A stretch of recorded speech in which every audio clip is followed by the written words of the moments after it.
Now to a development in a criminal case that we've been following for some time now. Back in June, I went to see Kevin Strickland, a 62-year-old Missouri man who spent more than 4 decades in prison for a 1978 triple murder, a crime he says he did not commit.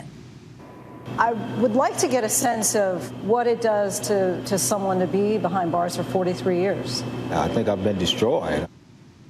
The Jackson County Prosecutor's Office, the same office that originally tried Strickland, announced that it now believes Strickland is innocent after a key witness and only victim to survive the attack recanted her story. They even offered this apology back in May. So to Mr. Strickland, I am profoundly sorry for the harm that has come to you. But that did not mean that freedom for Strickland, because the Missouri Supreme Court denied a petition to release him and the governor refused to pardon him. We are joined tonight by Tricia Rojo Bushnell, executive director of the Midwest Innocence Project and a lawyer working to exonerate Strickland. Good to talk to you again, Tricia. Last month, the Jackson County prosecutor used a new state law to ask for an evidentiary hearing for Strickland, where they plan to argue for his exoneration. What does this mean for his case? What we hope this means is that he will have a hearing, the prosecutor will have a hearing where she will present the evidence of his innocence and a court will rule to let him come home. But of course, this is a brand new law. It's the first instance it will have been used. Previously, prosecutors didn't have this ability to overturn a conviction in Missouri. And so there are a lot of questions about how the law is applied and what the roles of everyone, including both the prosecutor and attorney general, are. So it's our hope that we'll have a hearing. It's currently set for October 5th and 6th.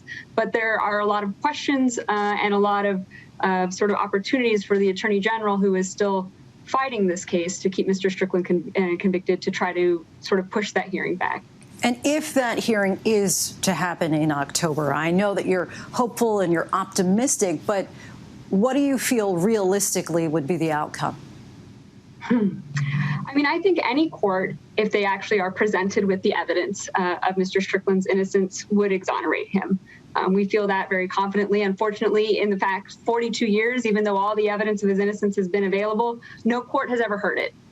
So, you know, we are optimistic. It's just a matter of getting in front of that judge and letting them see the evidence. How unusual is it for prosecutors to ask for the release of someone that their own office put behind bars, especially in the state of Missouri? Yeah, I mean, I don't think anyone would say that it's typical, right? Certainly around the country, there are these new formations of what are called conviction integrity units, where prosecutors are now starting to examine old cases in their offices and seeing whether or not they hold, if they are valid convictions. But in Missouri, that's brand new. So like I said, this is the first time that any prosecutor will be filing under this law. Jackson County, which is where Mr. Strickland is convicted, is one of the few counties that is working to have a conviction integrity unit. The others are in St. Louis City and St. Louis County, but no one has yet been exonerated that way in Missouri. And so this is all new ground. How is Mr. Strickland doing? Is he hopeful that he might finally be released from prison? I think he's hopeful, but I think he recognizes that he has been fighting this longer than any of us can imagine. I mean, for some context, I wasn't even born when Mr. Strickland was convicted, and that's how long he has been waiting and fighting, mainly on his own.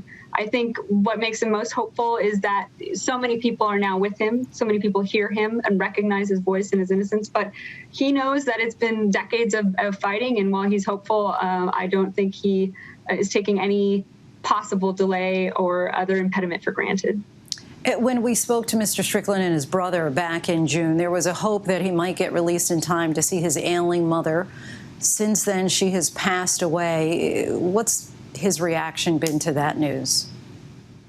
I think it was devastating. I think it's hard for any of us to imagine what that would be like. It was over 100 days after the prosecutor had declared Mr. Strickland was innocent, and yet he was still there and was unable to see his mother. I think for some additional context, the court had actually originally set a hearing on this case to be held on September 2nd with a decision on the 3rd. Her funeral was on the 4th.